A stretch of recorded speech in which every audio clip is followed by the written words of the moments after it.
के बारे में बोलना चाहता हूँ, ताकि उन लोगों को आसानी हो जो इस सीरीज को पहली बार देख रहे हैं। हैकिंग कई सालों से चलते आ रहा है। हैकिंग का पहला इंस्टेंस कहीं 1960s के आसपास MIT में रिकॉर्ड किया गया था। तब से लेके आज तक हैकिंग कई डिसिप्लिन्स में इवॉल्व हुआ है। चलिए मैं अब आपको बताता हूँ कि हैकिंग होता क्या है। हैकिंग एक प्रोसेस है जिसे हम एक सिस्टम के वल्नरेबिलिटीज के बारे में जान सकते हैं और इन वल्नरेबिलिटीज को यूज करके सिस्टम का अनऑथराइज्ड एक्सेस पा सकते हैं। अगर आप एक हैकर बनते हो और किसी सिस्टम का अनऑथराइज्ड एक्सेस पाते हो, तो आप सिस्टम फाइल्स को डिलीट करने से लेके सेंसिटिव इंफॉर्मेशन को चुराने तक का काम कर सकते हो। अभी आप सोच रहे होगे कि आप किसी भी सिस्टम को हैक करके उसमें स्टोर हुई गई सारे इंफॉर्मेशन को देख सकते हो, पर आपको ऐसे नहीं करना चाहिए, क्योंकि हैकिंग इलीगल है और अगर आप किसी सिस्टम या नेटवर्क को हैक करोगे तो आप जेल जा सकते हो। ऐसे बहुत सारे हैकर्स हैं जिन्होंने सिस्टम या नेटवर्क को हैक किया है और वो जेल भी गए हैं। पर अगर आप परमिशन के साथ हैक करते हो तो हैकिंग लीगल होता है। बहुत सारे कंपनीज कंप्यूटर एक्सपर्ट्स को हायर करते हैं ताकि वो कंपनी के सिस्टम और नेटवर्क में वल्नरेबिलिटीज पहचान सके। इसके बाद कंपनीज उन वल्नरेबिलिटीज को फिक्स करते हैं। ये सारा प्रोसेस इसलिए किया जाता है ताकि कंपनी का नेटवर्क उन हैकर से बचे जो मलिशियस इंटेंट के साथ हैक करते हैं। इन कंप्यूटर एक्सपर्ट्स को एथिकल हैकर बुलाया जाता है और इस प्रोसेस को एथिकल हैकिंग। चलिए मैं अब इस वीडियो प्रेजेंटेशन का एजेंडा बता देता हूँ। पहले मैं आपको बताऊंगा कि काली लिनक्स क्या है और काली लिनक्स को क्यों यूज करना चाहिए। फिर मैं आपको बताऊंगा कमांड लाइन एसेंशियल्स के बारे में, जो एक एथिकल हैकर के लिए बहुत ही इंपॉर्टेंट होता है। और फिर मैं आपको प्रॉक्सी चेंज और मैक चेंजर के बारे में बताऊंगा और ये भी दिखाऊंगा कि इन टूल्स को यूज करके आप कैसे एनोनिमस रह सकते हो। तो पहले हम जानेंगे कि काली लिनक्स क्या है। काली लिनक्स एक डेबियन बेस्ड लिनक्स डिस्ट्रीब्यूशन है जो खासकर पेनिट्रेशन टेस्टिंग और सिक्योरिटी ऑडिटिंग के लिए बनाया गया है। काली लिनक्स में ऐसे बहुत सारे टूल्स हैं जिससे आप इंफॉर्मेशन सिक्योरिटी टास्क्स जैसे कि penetration testing, security research, computer forensics और रिवर्स इंजीनियरिंग के लिए यूज कर सकते हैं। काली लिनक्स को ऑफेंसिव सिक्योरिटी ने डेवलप किया था, जो एक leading information security training company है, और इसे रिलीज 13 मार्च 2013 को किया गया था। इस ऑपरेटिंग सिस्टम को फंड और मेंटेन भी ऑफेंसिव सिक्योरिटी करती है। अगर आप एक एथिकल हैकर बनना चाहते हो तो काली लिनक्स आपके लिए एक बढ़िया ऑपरेटिंग सिस्टम है। मगर इतने सारे ऑपरेटिंग सिस्टम्स को छोड़कर आप काली लिनक्स क्यों यूज करें, इसे जानने के लिए मैं आपको बताने वाला हूं कि काली लिनक्स यूज करने के फायदे क्या है। काली लिनक्स यूज करने का पहला और सबसे इंपॉर्टेंट रीजन ये है कि उसमें बहुत सारे इनबिल्ट टूल्स हैं। आप इन टूल्स को दूसरे ऑपरेटिंग सिस्टम में भी इंस्टॉल करके यूज कर सकते हो, पर जब ये सारे टूल्स एक ही ऑपरेटिंग सिस्टम में मिल रहा है तो कोई इतना तकलीफ क्यों उठाए। चलिए मैं आपको एक बार दिखाता हूँ कि काली लिनक्स में कितने सारे टूल्स हैं। ये रहा काली लिनक्स का होम स्क्रीन। यहाँ मैं एप्लीकेशंस पे क्लिक करता हूँ और आपको दिखाता हूँ कि कितने सारे कैटेगरीज है एथिकल हैकिंग के, और हर एक कैटेगरी में बहुत सारे टूल्स ऑलरेडी इंस्टॉल्ड है। हमें password attacks, wireless attacks, exploitation, sniffing, spoofing, ऐसे बहुत सारे कैटेगरीज है और हर एक कैटेगरी के लिए बहुत सारे टूल्स ऑलरेडी यहाँ पे मौजूद है। काली लिनक्स को इस तरीके से बनाया गया है कि इसमें एथिकल हैकिंग के लिए चाहिए हुए लगभग सारे टूल्स मौजूद है। मुफ्त की चीजें किसे नहीं पसंद। काली लिनक्स यूज करने का दूसरा रीजन ये है कि इसे डाउनलोड करने के लिए या यूज करने के लिए आपको कुछ पे करने की जरूरत नहीं है। जब इतना पावरफुल ऑपरेटिंग सिस्टम आपको फ्री में मिल रहा है तो आप कोई दूसरा ऑपरेटिंग सिस्टम क्यों यूज करोगे। अगला रीजन ये है कि काली लिनक्स एक ओपन सोर्स ऑपरेटिंग सिस्टम है। ओपन सोर्स का मतलब ये होता है कि इसका सोर्स कोड पब्लिकली अवेलेबल है और आप इसको चेंज करके यूज कर सकते हो। काली लिनक्स का ओपन सोर्स होने का एडवांटेज ये है कि जब आप एक एथिकल हैकर बन जाओगे तो अपने रिक्वायरमेंट के हिसाब से आप इसको बदल कर यूज कर सकते हो। अगला रीजन ये है कि काली लिनक्स अलग अलग वायरलेस डिवाइस को सपोर्ट करता है। एक नेटवर्क को टेस्ट करने के लिए अलग अलग डिवाइसेस यूज करना पड़ सकता है, और आपके लिए ये बहुत इंपॉर्टेंट है कि आपका सिस्टम इन डिवाइसेस को सपोर्ट करे। काली लिनक्स लगभग सारे वायरलेस डिवाइसेस को सपोर्ट करता है और दूसरे डिवाइसेस के साथ कंपैटिबल होने में मदद भी करता है। काली लिनक्स बहुत कस्टमाइजेबल है। आप अपने हिसाब से इसको कस्टमाइज कर सकते हो ताकि आपको यूज करने में आसानी हो। काली लिनक्स यूज करने का अगला रीजन ये है कि इसका कर्नल कस्टमाइजेबल है और वायरलेस इंजेक्शंस को सपोर्ट करता है। काली लिनक्स के कर्नल में लेटेस्ट इंजेक्शन पैकेज मौजूद है जिसे वायरलेस असेसमेंट करने में मदद मिलती है। ऐसे ही काली लिनक्स यूज करने के बहुत सारे रीजंस हैं जो आपको ऑफिशियल डॉक्यूमेंटेशन में मिल जाएंगे। अब मैं आपको बताने वाला हूँ कमांड लाइन एसेंशियल्स के बारे में। इस पार्ट में मैं आपको कमांड लाइन्स के बेसिक्स बताऊंगा। एक एथिकल हैकर के लिए कमांड लाइन यूज करना अच्छी तरीके से आना चाहिए। क्योंकि काली लिनक्स के लगभग सारे टूल्स कमांड लाइन से यूज किया जाता है। इस पार्ट पे मैं आपको कमांड लाइन के बेसिक्स बताऊंगा और ये भी दिखाऊंगा कि कमांड लाइन यानी काली लिनक्स के टर्मिनल को आप कैसे यूज कर सकते हो। पहले मैं टर्मिनल ओपन कर लेता हूं और पहला कमांड जिसके बारे में मैं बोलना चाहता हूं वो है pwd कमांड। pwd का मतलब होता है प्रेजेंट वर्किंग डायरेक्टरी, और जब मैं ये कमांड को एग्जीक्यूट करूंगा तो वो उस डायरेक्टरी का नाम दिखाएगा जिसमें मैं प्रेजेंटली हूं। तो मैं एग्जीक्यूट करता हूं एंटर प्रेस करके। तो इसका मतलब यह है कि मेरा टर्मिनल रूट डायरेक्टरी के अंदर है। अगर मुझे जानना है कि रूट डायरेक्टरी के अंदर कौन से फाइल्स हैं तो इसके लिए मैं यूज करूंगा ls कमांड जो फाइल्स को लिस्ट करेगा। ls और एंटर दबाता हूं। ये रहे उन फाइल्स का नाम जो रूट डायरेक्टरी में प्रेजेंट है। ls कमांड या कोई भी कमांड हो उसे अलग अलग तरीके से यूज किया जा सकता है और अलग अलग ऑप्शंस के साथ यूज किया जा सकता है। अगर आप किसी कमांड को पहली बार यूज कर रहे हो या फिर आपको जानना है कि उस कमांड के साथ क्या क्या ऑप्शंस आप यूज कर सकते हो, तब आप हेल्प का मदद ले सकते हो। तो हेल्प एक ऑप्शन है जिससे कमांड के बारे में डिटेल्स मिलता है। तो अगर मुझे जानना है कि ls कमांड में कौन से ऑप्शंस के साथ और कैसे कैसे यूज कर सकता हूं, तो मैं टाइप करूंगा ls space hyphen hyphen help और मैं एंटर दबाऊंगा। यहाँ मुझे बहुत सारे इन्फॉर्मेशन दिखाई दे रहे हैं और ये सारे जो हाइफन के बाद जो अल्फाबेट्स है, ये है वो ऑप्शंस जिसे मैं ls कमांड के साथ यूज कर सकता हूँ। तो मैं आपको एक ऐसा ऑप्शन दिखाता हूँ जो है हाइफन l, जो लॉन्ग लिस्टिंग फॉर्मेट है। तो मैं पहले इस स्क्रीन को क्लियर कर लेता हूँ ताकि आपको ठीक से दिखाई दे। मैं टाइप करता हूँ क्लियर और एंटर। अभी ls हाइफन l टाइप करूंगा। यहाँ मुझे इस लास्ट कॉलम में फाइल्स के नाम दिखाई दे रहा है और इससे पहले बहुत सारे डिटेल्स भी दिखाई दे रहा है। तो मैं एक एक करके आपको इन कॉलम को एक्सप्लेन करता हूँ। इस पार्ट में जो पहला लेटर है वो फाइल का टाइप बताता है। और फॉर एग्जांपल ये डेस्कटॉप ले लेते हैं एग्जांपल। तो यहाँ पे डेस्कटॉप क्योंकि एक डायरेक्टरी है तो यहाँ पे लेटर डी से इसे इंडिकेट किया गया है। और अगले जो लेटर्स है वो है इस फाइल का परमिशन।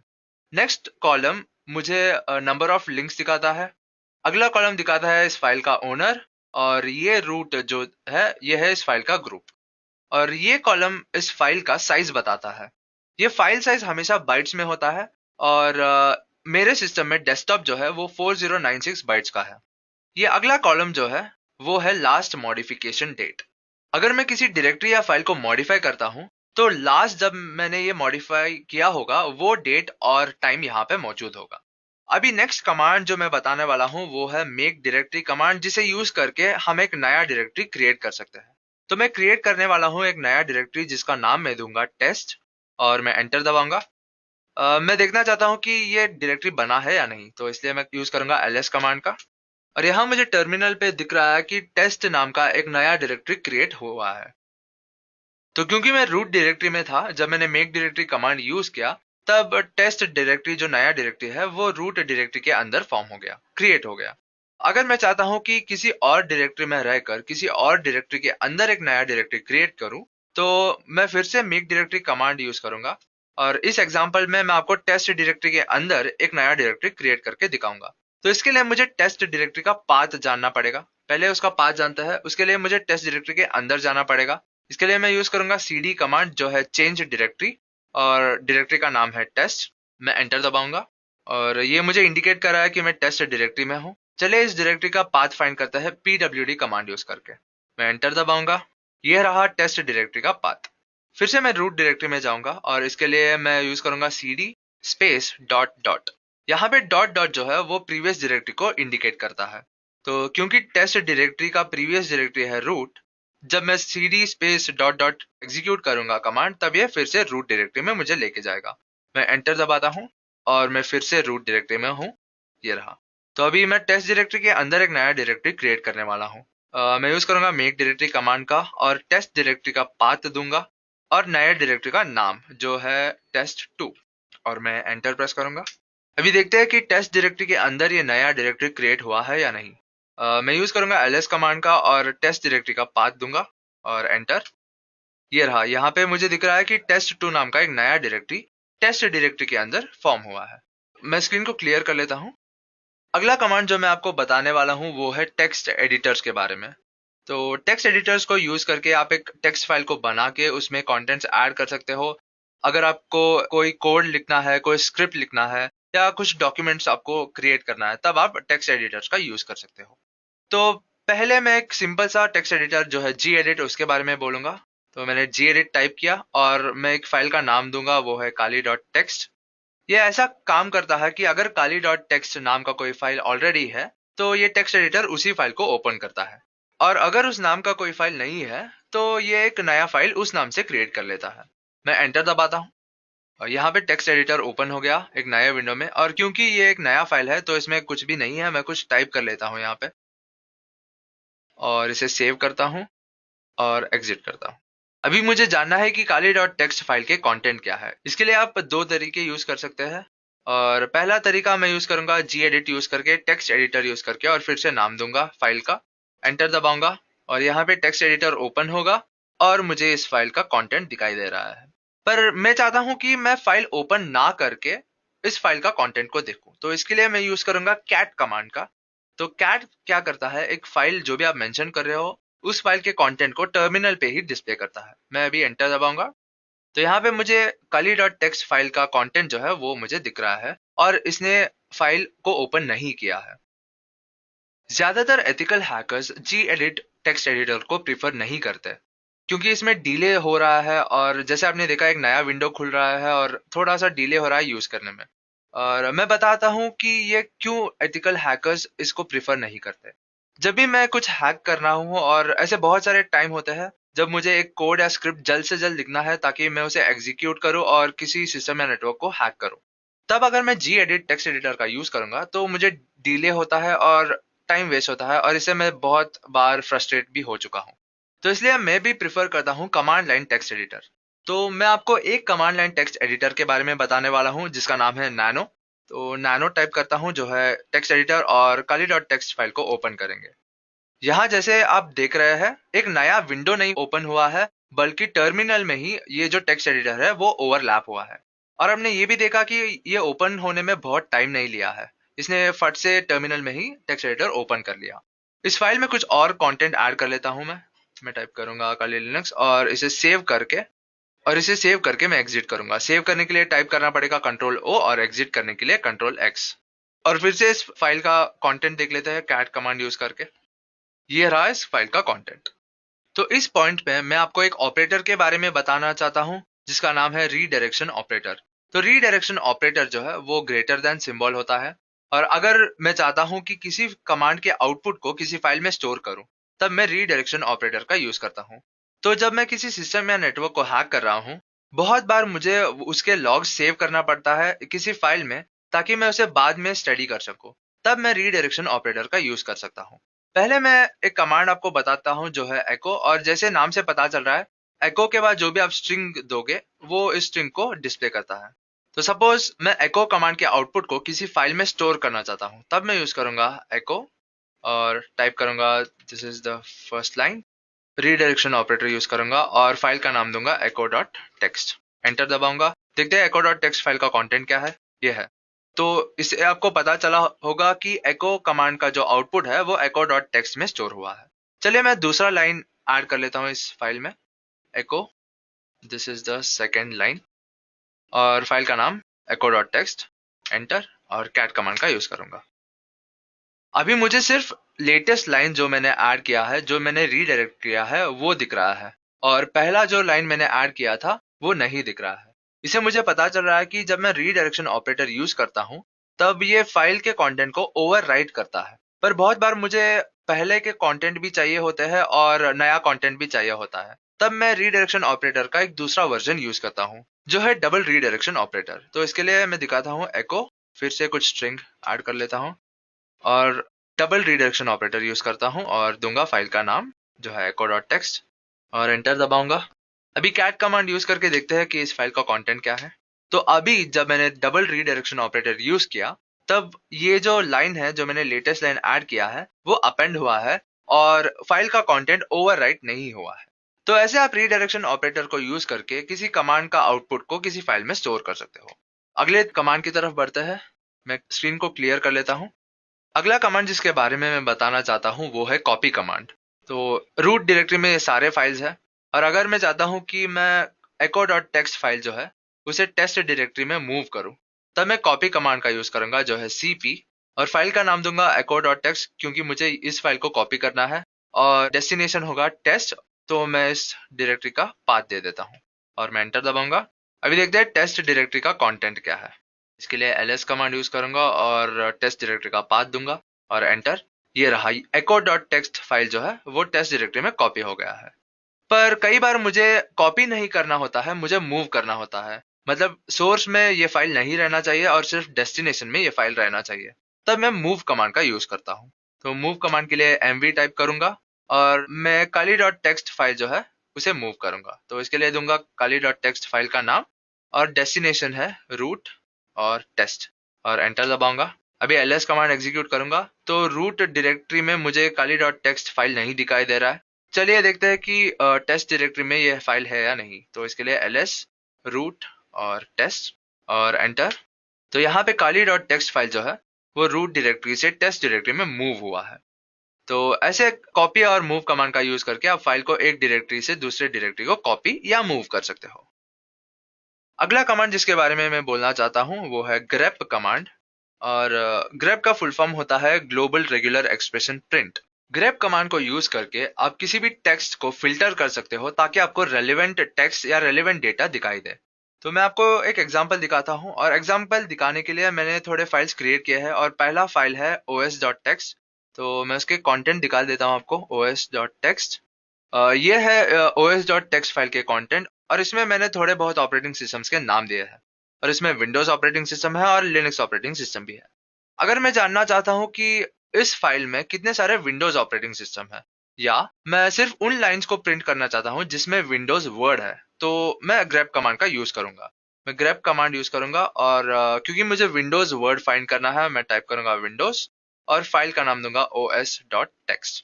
मैं एंटर दबाऊंगा तो यहाँ पे मुझे सिर्फ विंडोज ऑपरेटिंग सिस्टम दिखाई दे रहे हैं।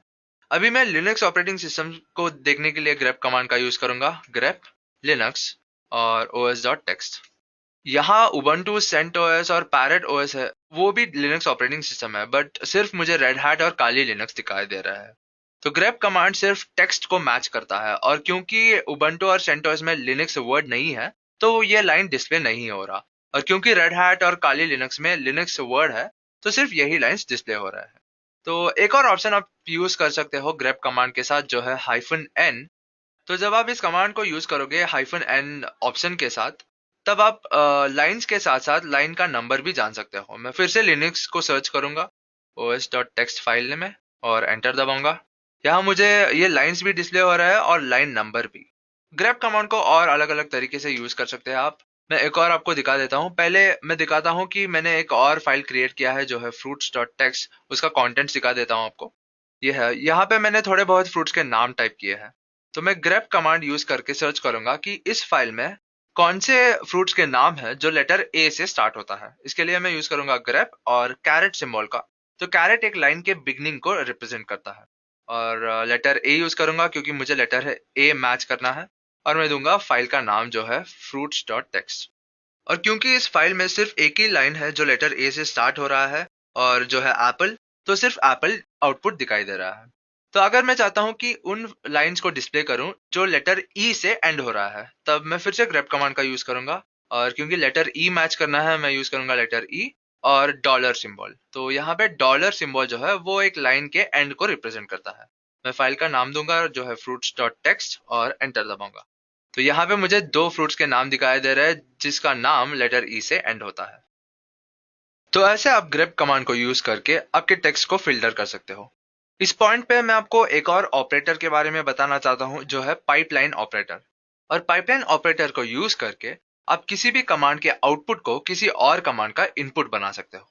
तो मैं आपको एक डेमो दिखा देता हूं। मैं फिर से cat कमांड यूज करूंगा और fruits.txt फाइल का कंटेंट डिस्प्ले करूंगा। तो ये cat कमांड का आउटपुट है जो फ्रूट्स का नाम डिस्प्ले कर रहा है और अभी मुझे इस आउटपुट को grep कमांड का इनपुट बनाना है।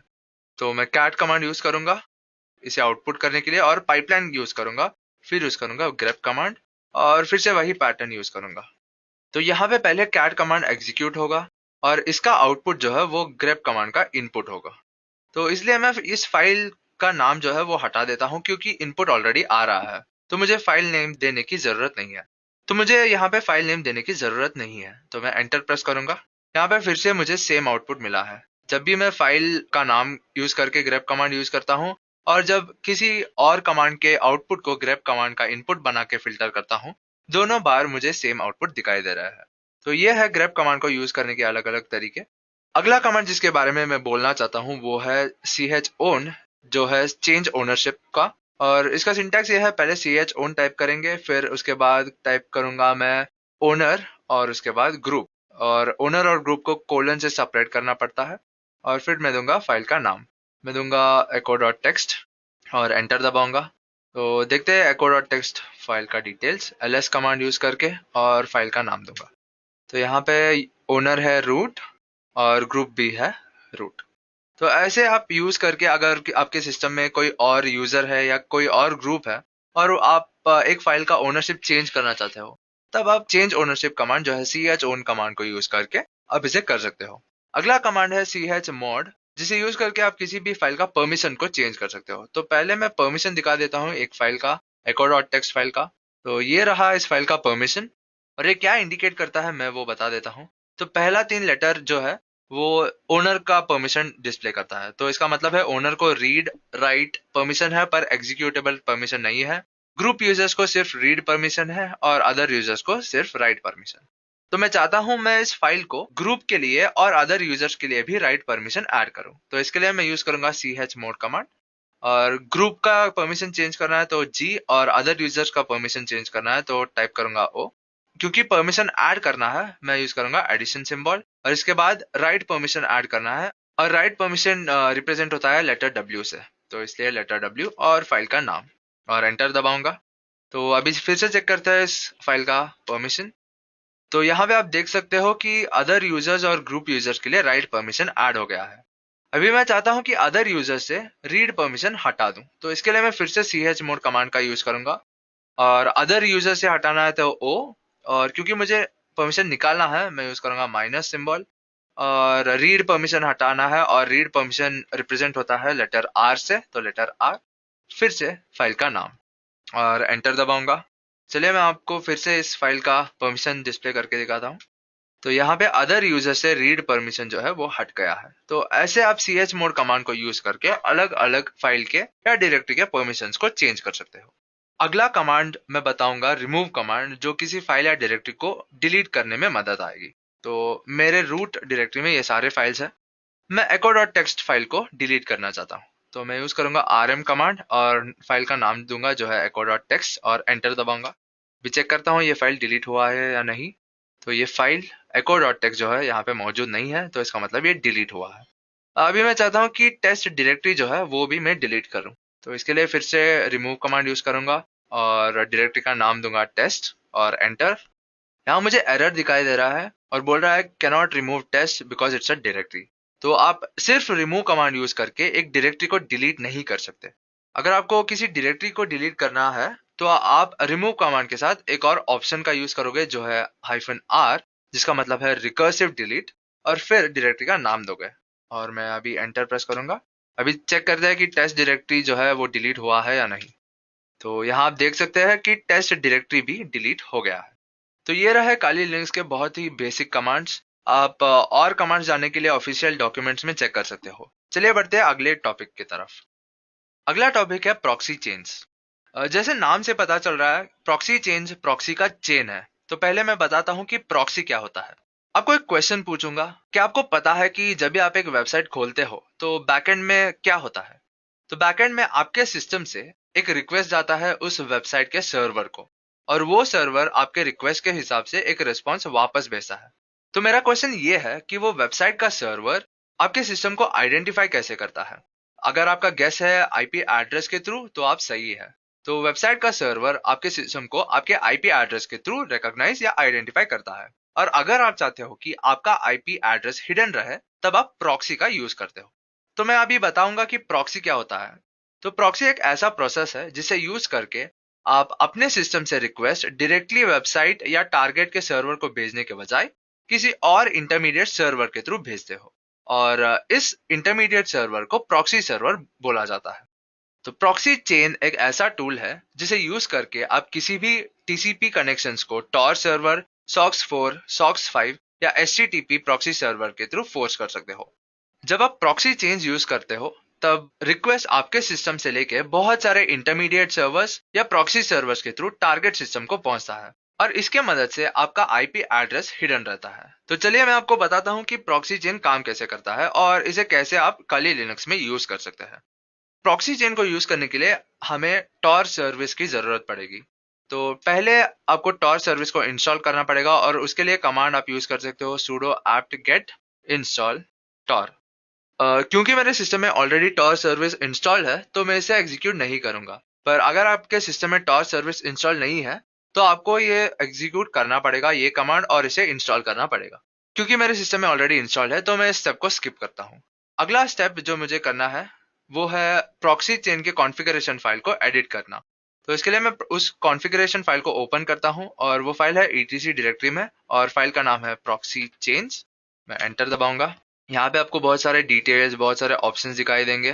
तो पहला जो चेंज आपको करना है वो है डायनेमिक चेन जो है उसके पहले जो हैश सिंबल है उसे हटाना, मतलब डायनेमिक चेन को एनेबल करना।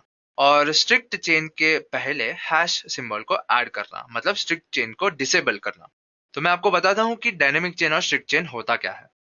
तो जब आप एक प्रॉक्सी चेन यूज करते हो तो आपका रिक्वेस्ट बहुत सारे प्रॉक्सी सर्वर्स के थ्रू जाता है। और अगर आप प्रॉक्सी चेन डायनेमिक चेन के थ्रू यूज करते हो तो अगर एक भी प्रॉक्सी सर्वर या कोई भी प्रॉक्सी सर्वर ऑफलाइन है तो ये उस सर्वर को स्किप करके अगले सर्वर को आपका रिक्वेस्ट भेजता है। और जब आप स्ट्रिक्ट चेन यूज करोगे तब ये बहुत ही जरूरी है कि सारे के सारे प्रॉक्सी सर्वर्स ऑनलाइन रहे। और अगर एक भी प्रॉक्सी सर्वर ऑफलाइन है तो ये प्रॉक्सी चेन जो है वो फेल हो जाता है। तो इसलिए मैंने डायनेमिक चेन एनेबल किया है। और अगर आप इस फाइल के एंड को स्क्रॉल करोगे तो आपको प्रॉक्सी टाइप प्रॉक्सी सर्वर के आईपी एड्रेस और पोर्ट दिखाई देगा। अगर आप इसको पहली बार यूज कर रहे हैं तो आपको सिर्फ ये जो लाइन है जो पहले का लाइन है वो दिखेगा। मैंने बहुत सारे प्रॉक्सी सर्वर्स को ऐड किया है यहाँ पे और मैं वो भी दिखाता हूँ कि आप कैसे प्रॉक्सी सर्वर के आईपी एड्रेस और पोर्ट को फाइंड कर सकते हो। तो मैं वेब ब्राउजर ओपन करता हूँ और यहाँ मैं सर्च करूंगा प्रॉक्सी सर्वर्स लिस्ट और इसे सर्च करूंगा मैं। ये बहुत सारे लिस्ट दिखाएगा और लिंक्स भी दिखाएगा। तो मैं इस लिंक को ओपन करता हूँ फ्री प्रॉक्सी लिस्ट। यहाँ पे आप प्रॉक्सी सर्वर्स फ्री के भी यूज कर सकते हो और पेड प्रॉक्सी सर्वर्स भी यूज करते हो। तो मैं डेमो के लिए फ्री प्रॉक्सी सर्वर्स आपको दिखा रहा हूँ। आप स्क्रॉल करोगे तो आपको बहुत सारे प्रॉक्सी सर्वर्स के आईपी एड्रेस और पोर्ट और बहुत सारे डिटेल्स आपको दिखाई देंगे। तो अगर आप चाहते हो कि और सारे प्रॉक्सी सर्वर्स को ऐड करें तो आप यहाँ से उस आईपी एड्रेस और पोर्ट को आपके प्रॉक्सी कॉन्फ़िगरेशन फाइल में एंटर कर सकते हो। तो डेमो के लिए बस इतने प्रॉक्सीज काफी है। तो मैं इसे एग्जिट करता हूँ इस फाइल को। अभी मैं प्रॉक्सी चेन रन करूंगा तो इसके लिए टाइप करूंगा प्रॉक्सी चेंज और फायरफॉक्स ब्राउजर को ओपन करूंगा। आप किसी भी एप्लीकेशन को ओपन कर सकते हो और ओपन करूंगा एक वेबसाइट जिसका यूआरएल है duckduckgo.com। एंटर। तो ये मैं इस ब्राउजर को मिनिमाइज करता हूँ और टर्मिनल पे मैं देख रहा हूँ कि मेरा रिक्वेस्ट जो है वो इन प्रॉक्सी सर्वर्स के थ्रू रीडायरेक्ट होके जा रहा है और ये चेन की तरह चल रहा है। आप देखोगे कि जो भी रिक्वेस्ट जा रहा है वो चेन के थ्रू जो भी मैंने प्रॉक्सी सर्वर्स ऐड किए हैं आईपी एड्रेस हो या पोर्ट उसके थ्रू ये जा रहा है।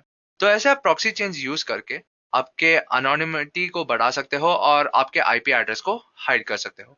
जितना ज्यादा प्रॉक्सी सर्वर्स आप यूज करोगे उतना ज्यादा आपका अनोनिमिटी बढ़ जाएगा। तो अगले कॉन्सेप्ट की तरफ बढ़ते हैं। अगला कॉन्सेप्ट है मैक चेंजर। तो मैक चेंजर के बारे में बताने से पहले मैं मैक एड्रेस के बारे में बोलना चाहता हूँ। मैक एड्रेस का फुल फॉर्म होता है मीडिया एक्सेस कंट्रोल एड्रेस, जो हर नेटवर्क डिवाइस के लिए यूनिक होता है। और इस मैक एड्रेस को मैन्युफैक्चरर्स असाइन करते हैं ताकि हर एक डिवाइस को यूनिकली पहचान सके। तो जब आप अपने नेटवर्क डिवाइस को यूज करके इंटरनेट को एक्सेस कर रहे हो या किसी भी सिस्टम को रिक्वेस्ट भेज रहे हो तो आपके मैक एड्रेस के थ्रू आपके डिवाइस को आइडेंटिफाई किया जा सकता है। तो मैक चेंजर एक ऐसा टूल है जिसे यूज करके आप अपने डिवाइस का मैक एड्रेस को टेम्परेली चेंज कर सकते हो। पहले मैं मैक एड्रेस का फॉर्मेट बताता हूँ। तो मैक एड्रेस का फॉर्मेट है ये। मैक एड्रेस 6 ब्लॉक्स के होते हैं जिसमें हर एक ब्लॉक में हर एक डिजिट एक हेक्साडेसिमल डिजिट होता है। मैक एड्रेस को दो पार्ट्स में डिवाइड किया जा सकता है। पहला पार्ट ऑर्गेनाइजेशन वेंडर या मैन्युफैक्चरर का यूनिक आईडी होता है और अगला 3 ब्लॉक जो है वो आपके नेटवर्क कार्ड को रिप्रेजेंट करता है। तो चलिए देखते हैं कि मैक चेंजर टूल को यूज करके आप कैसे एक मैक एड्रेस को चेंज कर सकते हो। तो टर्मिनल में पहले देखूंगा कि मेरे सिस्टम में कौन से नेटवर्क इंटरफेसेस या नेटवर्क डिवाइसेस अवेलेबल है। तो इसके लिए मैं टाइप करूंगा इफ कॉन्फिग और एंटर दबाऊंगा। यहाँ मेरे सिस्टम में मैं देख सकता हूँ कि एक है लूप बैक इंटरफेस और एक है ईथरनेट का जो है ETH0। तो मैं ETH0 का मैक एड्रेस जो है वो चेंज करूंगा। मैं क्लियर करता हूँ। तो मैक चेंजर टूल को यूज करके मैं देखूंगा कि क्या क्या ऑप्शंस अवेलेबल है मैक चेंजर टूल के साथ। यहाँ पे बहुत सारे ऑप्शंस मुझे दिखाई दे रहे हैं, वर्जन, शो, परमानेंट, रैंडम और इसके डिटेल्स भी। पहले मैं चेक करना चाहता हूँ कि ETH0 इंटरफेस का मैक एड्रेस क्या है। इसके लिए मैं टाइप करूंगा मैक चेंजर -s जो दिखाएगा मैक एड्रेस क्या है, और फिर मैं दूंगा इंटरफेस का नाम जो है ETH0। एंटर दबाऊंगा। यहाँ दो मैक एड्रेस दिखाई दे रहे हैं मुझे, करंट मैक और परमानेंट मैक। यहाँ परमानेंट मैक वो मैक एड्रेस होता है जो वेंडर या मैन्युफैक्चरर ने असाइन किया है, और करंट मैक मेरे प्रेजेंट मैक एड्रेस को रिप्रेजेंट करता है। तो मैं अभी ETH0 इंटरफेस का मैक एड्रेस को किसी रैंडम मैक एड्रेस को चेंज करूंगा। इसके लिए मैं मैक चेंजर टूल का यूज करूंगा और ये ऑप्शन होगा -r और इंटरफेस का नाम है ETH0 और एंटर प्रेस करूंगा। यहाँ मुझे दिखाई दे रहा है करंट मैक जो पहले का मैक एड्रेस था, और ये परमानेंट मैक ये तो हमेशा सेम रहेगा। इसके बाद न्यू मैक एड्रेस जो यहाँ पे असाइन हुआ है। फिर से मैं यही कमांड को एग्जीक्यूट करता हूँ, -r ETH0। यहाँ फिर से ये मैक एड्रेस चेंज होके किसी रैंडम मैक एड्रेस को असाइन हुआ है। तो ऐसे आप मैक चेंजर टूल को यूज करके आपके नेटवर्क इंटरफेस के मैक एड्रेस को आप चेंज कर सकते हो। तो मैं क्या करता हूँ जब मैं हैक कर रहा हूँ, अगर मुझे चाहिए कि मेरा मैक एड्रेस जो है वो एक स्पेसिफिक वेंडर को रिप्रेजेंट करे या स्पेसिफिक मैन्युफैक्चरर को रिप्रेजेंट करे, तो मैं मैक एड्रेस के पहले 3 ब्लॉक जो है उसे उस वेंडर का मैक एड्रेस या मैक यूनिक आईडी जो है उसको असाइन करता हूँ। तो मैक चेंजर एक ऑप्शन देता है जिसे यूज करके आप अलग अलग वेंडर्स या मैन्युफैक्चरर के यूनिक आईडी को देख सकते हो। तो मैं वो दिखाना चाहता हूँ आपको। मैक चेंजर और -el, यहाँ पे मुझे लिस्ट दिखाई दे रहा है बहुत सारे वेंडर्स या मैन्युफैक्चरर्स के और उनके यूनिक आईडी, उनके मैक यूनिक आईडी भी। तो अगर मैं चाहता हूँ कि किसी स्पेसिफिक वेंडर या मैन्युफैक्चरर का मैक एड्रेस मैं यूज करूँ, तो पहले के 3 ब्लॉक्स जो है मैं उसे इन मैक एड्रेस को असाइन करूंगा। तो एक और ट्रिक मैं आपको बताना चाहता हूँ, एक और तरीका जो मैक चेंजर टूल को यूज किया जा सकता है, जो मैं हमेशा और बहुत सारे एथिकल हैकर्स भी यूज करते हैं। तो हमेशा मैं ये करता हूँ कि मेरे मैक एड्रेस को मैं फ्रीक्वेंटली चेंज करते रहता हूँ automatically, may be 30 seconds every 1 minute और 10-15 सेकेंड्स, डिपेंड्स ऑन मैं क्या काम कर रहा हूँ। तो इसके लिए मैंने यहाँ पे एक स्क्रिप्ट लिखा है, मैं आपको एक स्क्रिप्ट दिखा देता हूँ वो। तो यहाँ पे मैंने एक लूप बनाया है while true, ये इनफाइनाइट लूप है, और मैक चेंजर टूल को यूज करके मैं ETH0 का मैक एड्रेस रैंडमली असाइन कर रहा हूँ, और मैं ये हर 3 सेकंड को कर रहा हूँ। तो चलिए देखते हैं ये कैसे काम करता है। मैं इस फाइल को रन करूंगा, इस स्क्रिप्ट को, और एंटर। यहाँ जैसे आप स्क्रीन पे देख सकते हैं कि हर 3 सेकंड को मेरा मैक एड्रेस जो ETH0 इंटरफेस का है वो चेंज हो रहा है रैंडम मैक एड्रेस को। तो अगर कोई मेरे डिवाइस को ट्रेस करना चाहता है, मेरे इंटरफेस को ट्रेस करना चाहता है, तो ये उसको डिफिकल्ट होगा क्योंकि मेरा मैक एड्रेस हर 3 सेकंड को चेंज हो रहा है। तो ऐसे आप मैक चेंजर टूल को यूज करके आपका अनोनिमिटी बढ़ा सकते हो। तो यहाँ पे एक चीज आपको ध्यान में रखना पड़ेगा कि जब भी ये नेटवर्क डिवाइस या इंटरफेस रिबूट होता है, तब इसका मैक एड्रेस फिर से परमानेंट मैक एड्रेस को चेंज हो जाता है। तो एक और ऑप्शन मैक चेंजर टूल देता है जो मैन्युअली हम लोग यूज करके मैक एड्रेस को, उसका परमानेंट मैक एड्रेस को चेंज कर सकते हैं। तो ये है परमानेंट। तो मैं ETH0 इंटरफेस का मैक एड्रेस को फिर से उसका परमानेंट मैक एड्रेस असाइन करना चाहता हूँ, तो मैं यूज करूंगा -p और इंटरफेस का नाम होगा ETH0 और एंटर दबाऊंगा। तो मेरा मैक एड्रेस जो है वो परमानेंट मैक एड्रेस को चेंज हो गया है। तो आपने देखा कि मैक एड्रेस को आप कैसे यूज करके अपना अनोनिमिटी बढ़ा सकते हो। इस वीडियो के लिए बस इतना ही। अगर आपको ये वीडियो पसंद आया है तो लाइक और शेयर कीजिए, और एथिकल हैकिंग के बारे में और वीडियोस हिंदी में देखने के लिए एड्यूरेका हिंदी यूट्यूब चैनल को सब्सक्राइब कीजिए। अगर आपको कुछ क्वेरीज है तो कमेंट सेक्शन में ऐड कर दीजिएगा और मैं जल्द से जल्द आपको रिप्लाई कर दूंगा। I hope you enjoyed this session and keep looking out for other videos on ethical hacking.